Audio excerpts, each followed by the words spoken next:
नमस्कार दोस्तों, मेरा नाम सर्वेश और आज के ऑडियो बुक में पुस्तक आपकी जीत आपके हाथ का अध्याय 2 लेकर आया हूँ। इस अध्याय का टॉपिक है समय को पहचानो। चलिए शुरुआत करते हैं। मनुष्य ने समय को कब परखा? इस तिथि का किसी भी इतिहास में उल्लेख नहीं है, केवल अनुमान मात्र लगाया जा सकता है।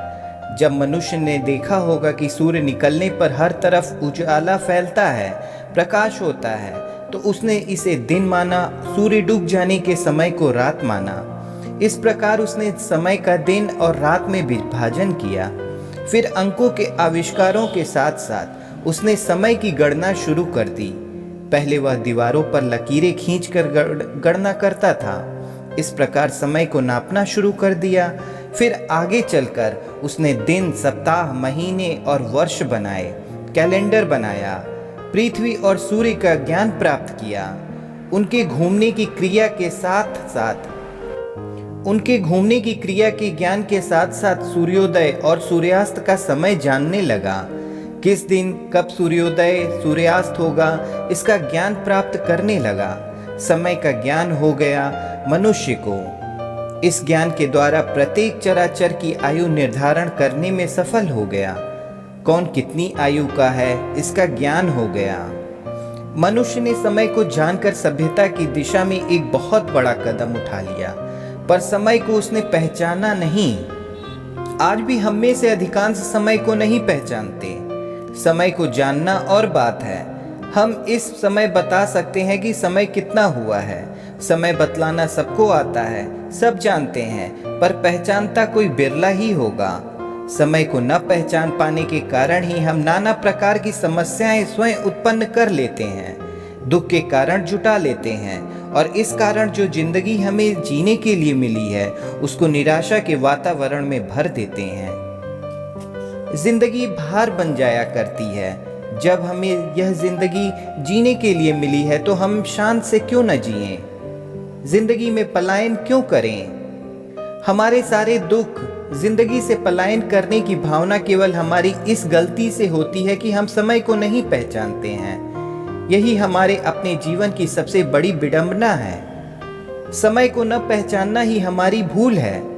विपरीत परिस्थितियों के लिए हम दूसरों को दोष देते हैं, पर यह नहीं देखते कि सत्य क्या है।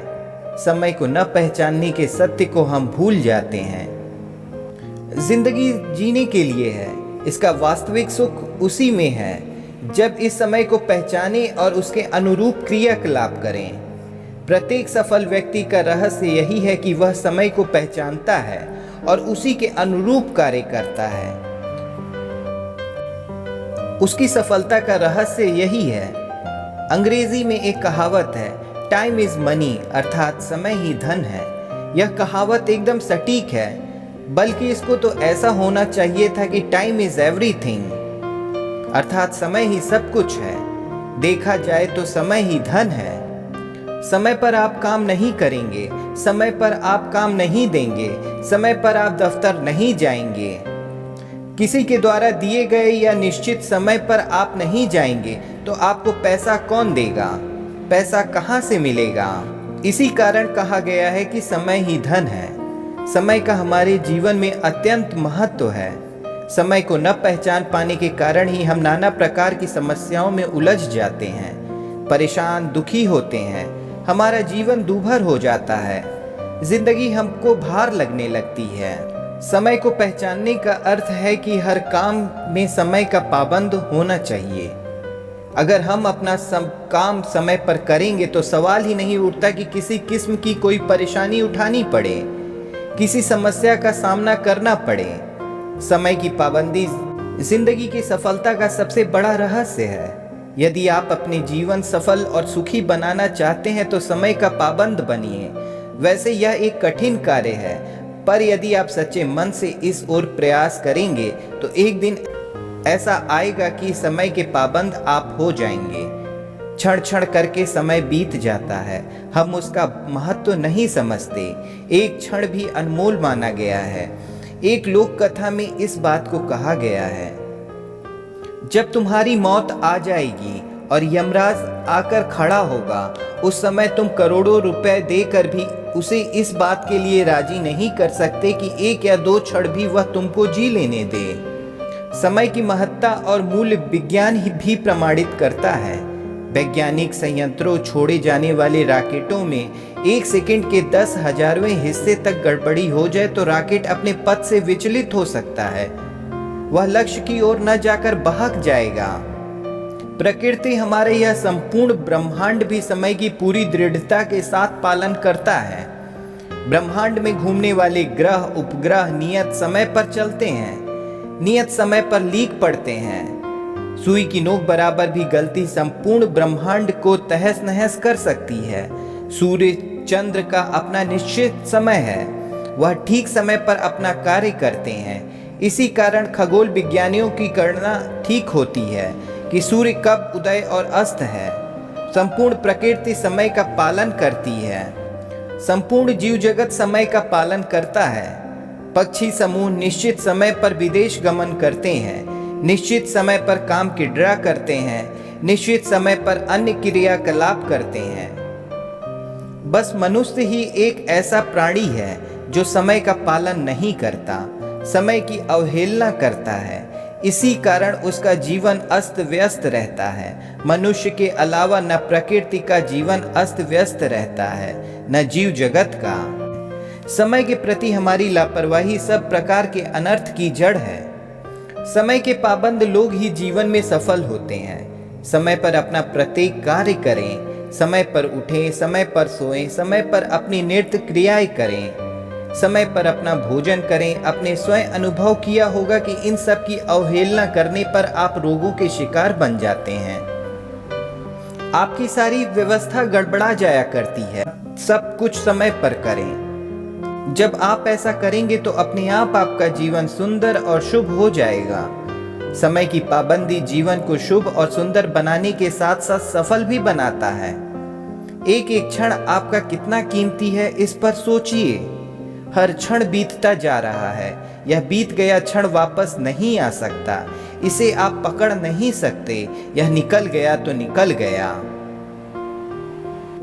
समय की रंच मात्र ही अवहेलना आपका बना बनाया सारा खेल बिगाड़ सकती है, आपके सारे के सारे सपने चकनाचूर कर सकती है। लंदन की चर्चिल मिनिस्ट्री में सर एडवर्ड टॉमस निर्माण यातायात मंत्री थे। एक बहुत बड़े निर्माण कार्य को संपन्न कराने के लिए उनके विभाग ने टेंडर निकलवाया। टेंडर लाने वालों में सर टॉमस का एक सहपाठी भी था। वह टॉमस से मिला। तुम सारी औपचारिकताएं पूरी कर दो, मैं तुम्हारा टेंडर पास कराने का पूरा प्रयास करूंगा, पर कार्य समय पर पूरा होना चाहिए। सर टॉमस समय के बहुत बड़े पाबंद थे। वह बहुत कड़ाई के साथ समय का पालन करते थे। सहपाठी प्रसन्न हो गया, विश्वास हो गया टेंडर पास हो जाएगा। अनुमान सही था, सचमुच उसका टेंडर पास हो गया। सर टॉमस ने फोन पर उसको सूचना दी, टेंडर मंजूर हो गया है, आकर ले जाए।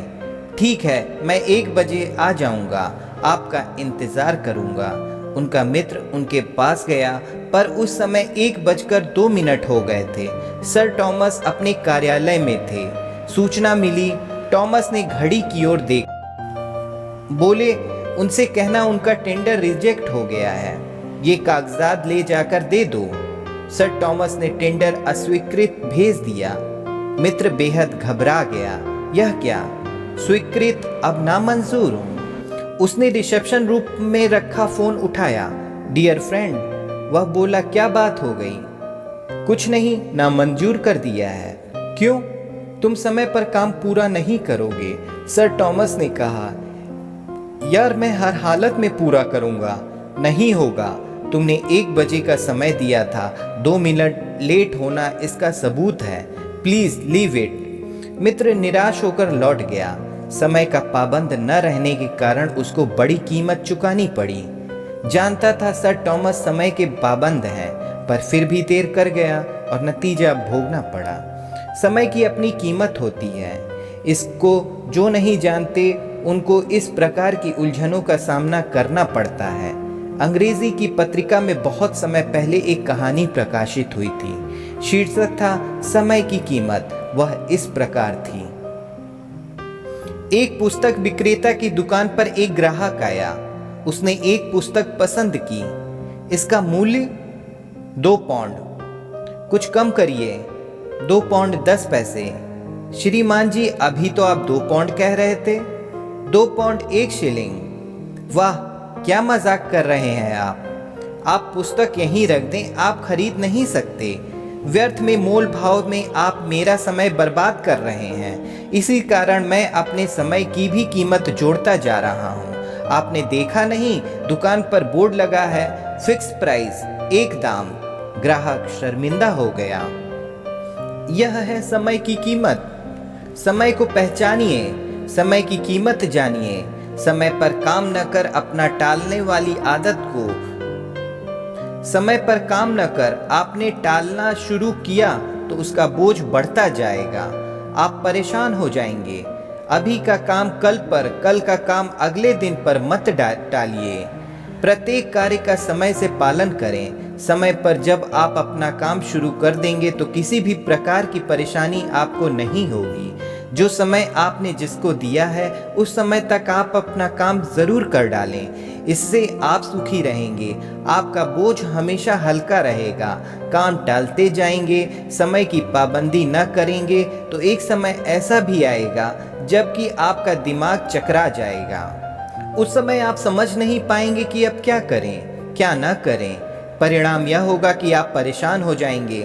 समय का महत्व समझिए। रॉबर्ट ब्राउन समय का महत्व जानते थे। अंग्रेजी के प्रसिद्ध कवि थे। कॉफी स्वयं बनाकर पिया करते थे। जब तक कॉफी उबाल खाती तब तक वह एक कविता लिख लिया करते थे। कॉफी तैयार होने पर रोक दिया करते थे और अपने अन्य कार्य, कविता, खंड काव्य आदि लिखने में लग जाया करते थे। इस प्रकार काफी उबलने के समय का सदुपयोग कर 1-2 कविताएं 4-6 दिन में लिख लिया करते थे। वह समय का कैसा सुंदर उपयोग करते थे। एक एक क्षण के लिए भी कोई कार्य किया जाए तो वह कुछ भी समय में पूरा हो जाता है। बूंद बूंद से सागर भरता है। एक सज्जन को राम राम लिखने का शौक था। उन्होंने 1 लाख राम राम लिख डाला। पूछा गया कितना समय लगा। बोले प्रतिदिन केवल 10 मिनट लिखा। 1000 दिन में पूरा हो गया। यदि लगातार लिखते तो कितना समय लगता, पर जरा जरा सा 10 मिनट के समय देकर लिख डाला। यह चमत्कार है समय का। एक भी क्षण व्यर्थ न जाने दो। आपका एक एक क्षण कीमती है, इस बात को न भूलें। एक एक क्षण का अपना महत्व, अपनी मूल्य है। इस सत्य को जिस दिन आप जान लेंगे उस दिन आपको लगेगा कि सचमुच यह जिंदगी जीने के लिए है। बहुत मज़ा है इस जिंदगी में। अपनी दिनचर्या बनाएं। निश्चित करें कि किस समय पर आपको क्या क्या करना है। बड़ा अटपटा सा लगेगा। संभव है कि कुछ दिन तक आप पालन न करें, पर कुछ समय बाद गड़बड़ा जाए। कोई मेहमान आ गया, घर में कोई बीमार पड़ गया, घबराइए मत, परेशान मत होइए। यथाशक्ति पालन करिए। अपना मन कड़ा करिए। कुछ समय बाद आपको आदत पड़ जाएगी। दिनचर्या निर्धारित कर अपना जीवन व्यतीत करने वालों के समक्ष जिंदगी खिल उठती है। उसे अपना जीवन बड़ा प्यारा लगता है। करके तो देखिए। एक बात और, निद्रा हर एक के लिए आवश्यक है। प्रत्येक रात आप सोते हैं, सोने से पहले एक काम और करिए। विचार करिए, हिसाब लगाइए। आज आपने क्या क्या किया, कौन कौन सा काम किया, कौन सा काम छोड़ दिया, कल क्या करना है, कितना समय आपने व्यर्थ गंवाया। सही सही इसका विश्लेषण कर अपनी कमजोरियों को देखें, समझें, जानें। इस प्रकार आप अपने व्यवहार में काफी परिवर्तन ला सकते हैं। यह एक अटल सत्य है कि एक दिन आपके जीवन का अंत होना है। किसी भी क्षण हमारा सारा खेल समाप्त हो सकता है। वह क्षण कौन सा होगा कोई नहीं जानता, पर इतना तो आप जानते हैं कि एक एक क्षण आपका जीवन कट रहा है, शरीर कट रहा है। एक बहुत बड़े महात्मा ने एक जगह लिखा है, भगवान हर आदमी को यह बतलाने के लिए कि उसका समय निकट आ रहा है 4 लेटर भेजता है। पहला पत्र मिलते ही आंख की रोशनी कम पड़ जाती है। दूसरा पत्र मिलने पर झुर्रियां पड़ती हैं। तीसरा पत्र मिलने पर सुनने की शक्ति कम हो जाती है। चौथा पत्र मिलने पर दांत खत्म हो जाते हैं। इस प्रकार के 4 लेटर जब मिल जाएं तो अंत पर्याप्त निकट जाता है। इस उदाहरण का अर्थ है कि अगर आप थोड़ी बुद्धि का प्रयोग करें तो स्वयं जान सकते हैं कि कौन सा काम किस समय पर करना है। समय को आप स्वयं पहचान सकते हैं। समय को पहचानना भी आपके लिए लाभदायक है। समय को पहचानना भी आपके लिए लाभदायक है। आपका जीवन सुखमय होगा। जिस प्रकार हम अपनी धन संपत्ति के प्रति सतर्क रहते हैं, अपनी मूल्यवान वस्तुएं संभाल कर रखते हैं, उसी प्रकार यदि हम अपने जीवन का एक एक क्षण संभाल कर रखें, उसका उपयोग करें, तो हम क्या नहीं कर सकते। हमारा जीवन अपने आप सुखमय होता जाएगा। आप स्वयं पर नजर डालिए, अपने जीवन का कितना समय व्यर्थ गंवाया है। कितना समय मित्रों के साथ व्यर्थ की गपशप, सैर सपाटे में नष्ट कर रहे हैं। कितना समय पत्नी के साथ समय बर्बाद कर रहे हैं। कितना समय आलस में निठल्ले बैठकर खो देते हैं। इन सब प्रश्नों का उत्तर ईमानदारी से दें तो खुद ब खुद ज्ञान होगा कि आप अपना कितना समय व्यर्थ गंवा रहे हैं। यही समय आप अन्य किसी कार्य में लगाएं तो कैसा रहेगा। इस तरह जब आपके मन में विचार आ जाएगा तब कोई न कोई काम स्वयं प्रारंभ कर देंगे। समय का सदुपयोग करना ही समय की कीमत जानना है। सदा इस बात का ध्यान रखें कि समय का सदुपयोग हो। अपना एक क्षण भी व्यर्थ न जाने दें। हमारा आशय यह नहीं कि आप आदमी न होकर मशीन बन जाएं, आपका जीवन मशीन हो जाए। जीवन में अमोद प्रमोद के लिए कोई स्थान न रहे। दिनचर्या ऐसी बनाए कि सब कुछ रहे। परिवार के साथ मनोरंजन, पुत्र पुत्रियों की देखभाल, उनको पढ़ाना आदि, भोजन करने के बाद 5 मिनट का विश्राम, सप्ताह 15 दिन में पिकनिक और सजावट आदि मनोरंजन को भी स्थान दें। इस प्रकार समय को समझें। समय को अपनी मुट्ठी में बांध लो। जिसने समय पर नियंत्रण पा लिया, मानो उसने सब कुछ पा लिया। समय को जितना मुट्ठी में बांध कर रखना, उस पर नियंत्रण पाना ही सफलता है और जिंदगी जीने का मजा है। अपने संपूर्ण क्रियाकलापों की प्रतिदिन समीक्षा कीजिए। आपको इस समीक्षा के द्वारा स्वतः ज्ञान हो जाएगा कि आप क्या कर रहे हैं। अपना कोई एक लक्ष्य बनाइए और समय के साथ चलकर उसको प्राप्त करिए। यही जीवन की सार्थकता है। जीने को तो सभी जीते हैं, पर सार्थक आनंद पूर्वक जीना और अलग बात है। मनुष्य होकर अन्य जीवों की तरह जीवन जिया तो हमारे मनुष्य होने का मतलब क्या रहा। व्यर्थ हमने अपना हीरा जन्म गंवाया। सोचिए, इस पर सोचिए, समीक्षा कीजिए, समय की कीमत क्या है।